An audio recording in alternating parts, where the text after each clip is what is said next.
जिसके घर में गंगाजली का जल सूख रहा हो फिर भर कर लाए, फिर सूख जाता हो।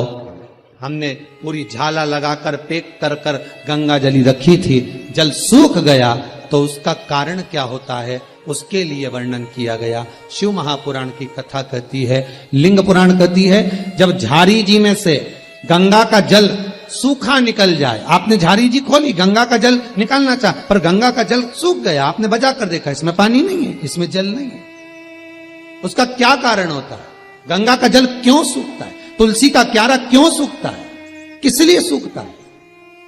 ये बहुत प्रमाणिक चीज है कि गंगा का जल झारी जी में से सूख रहा है, तुलसी का क्यारा बारिश में लगाया, सब अच्छे से लगाया, सब कुछ करा, मालूम पड़े बस 4 महीना ठीक रहा, थोड़ी देर बाद में सूख ही गया।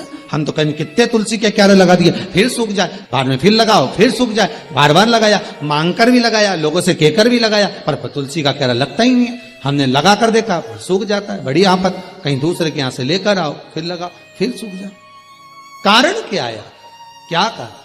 गंगा जली का जल सूख रहा है, उसका कारण एक होता है कि परिवार में, घर में या तो किसी की नजर लग जाती है, हाय लग जाती है, या कोई व्यक्ति किसी ना किसी रूप में उस परिवार में क्लेश या कहीं ना कहीं किसी ना किसी रूप में कोई बीमारी पकड़ने वाली है, तो गंगा की झारी अपने आप सूख जाती है। ध्यान दीजिए, संपदा कम होने वाली है, कहीं घाटा लगने वाला है, कहीं तकलीफ होने वाली है, तो गंगा की झारी का जल अपने आप सूख जाएगा। समझ जाओ, मार्गदर्शन करते हैं। हमारे घर में जितनी प्रतिमाएं रखी रहती, चाहे लड्डू गोपाल की हो, जगदम्बा की हो, शंकर जी की हो, हनुमान जी की हो, पितरों की हो, किसी भी देवता की मूर्ति, गणेश जी हो, लक्ष्मी जी हो, जिस देवता की मूर्ति आपके घर में रखी होगी, अगर कोई घात लगने वाली होगी, कोई कष्ट आने वाला होगा, तो भगवान के चेहरे की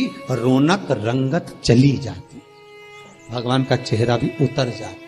सबसे पहले 4 दिन, 8 दिन, 6 दिन पहले वो भगवान का चेहरा उतर जाएगा कि ये घाट आने वाली, ये कष्ट। तो कभी कभी पूजन करते करते आपके मन में भाव आता है, आज भगवान ना जाने कैसे लग रहा है, भगवान को मैंने ड्रेस भी पहनाई, सब कुछ करा, श्रृंगार भी करा, पर भगवान के चेहरे पर प्रसन्नता नहीं दिख रही, भगवान के चेहरे पर रौनकता नहीं दिख रही। कारण क्या?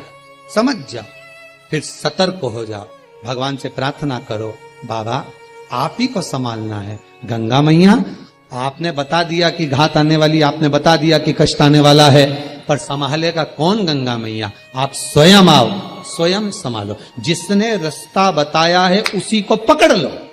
गंगा की झारी में से गंगा जल चले गया, उसने मार्ग बता दिया, तो उसी गंगा की झारी को, उसी गंगा की झारी में वापिस ढक्कन को खोलकर, तुम्हें मालूम है इसमें जल नहीं है, तो अपने शुद्ध जल को लाकर, जो जल आपके पास में हो, भले हापसी का हो, हेडपंप का हो, कुएं का हो, बावड़ी का हो, जो जल शुद्ध है उस जल को लाकर उस गंगा जी में भर दीजिए और भरकर निवेदन कर दो, मां अब आपको संभाल लेना है। वापिस ढक्कन लगा दीजिए, वो गंगा अपने आप प्रकट होकर संभाल ले।